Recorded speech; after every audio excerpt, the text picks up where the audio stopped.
पूरे देश में लॉकडाउन की वजह से देश की अर्थव्यवस्था को भारी नुकसान हुआ है, जिसके चलते अब रेटिंग एजेंसी मूडीज ने भी भारत की रेटिंग कम कर दी है।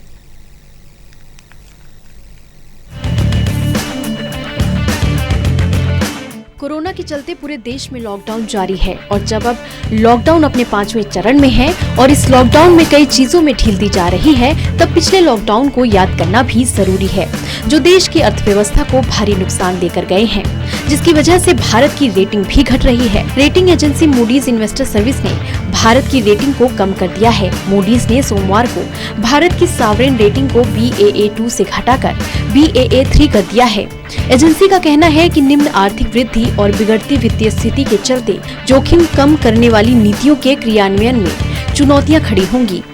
मूडीज के रेटिंग घटाने की वजह ज्यादातर विशेषज्ञ लॉकडाउन को ही मान रहे हैं, क्योंकि 2 महीने से ज्यादा पूरे देश में लॉकडाउन जारी है, जिसकी वजह से कंपनियां, फैक्ट्रियां, कारखाने सब बंद हैं। और यही वजह है कि अर्थव्यवस्था एकदम से थम सी गई है और यही वजह है कि मूडीज ने भारत की रेटिंग कम की है।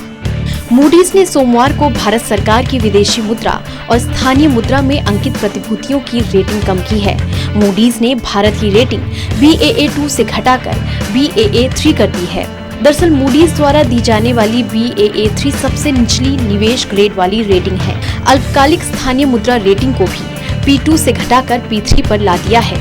मूडीज ने अपनी रिपोर्ट में भारत की रेटिंग को कम करने पर विस्तार से बताया है कि नकारात्मक परिदृश्य में अर्थव्यवस्था और वित्तीय प्रणाली में गहरा दबाव दिखाई देता है, जिसके और नीचे जाने का जोखिम है। दरअसल ये स्थिति मूडीज के मौजूदा अनुमान के मुकाबले वित्तीय मजबूती को अधिक गहरा और लंबा नुकसान पहुंचा सकती है। बता दें कि मूडीज ने इससे पहले नवंबर 2017 में 13 साल के अंतराल के बाद भारत की सॉवरेन क्रेडिट रेटिंग को एक पायदान चढ़ाकर Baa2 किया था और अब रेटिंग को कम किया है। अब देखना ये है कि भारत अपनी अर्थव्यवस्था को हुए नुकसान की भरपाई करता कैसे है और कैसे इससे उबरता है। Special desk, total news.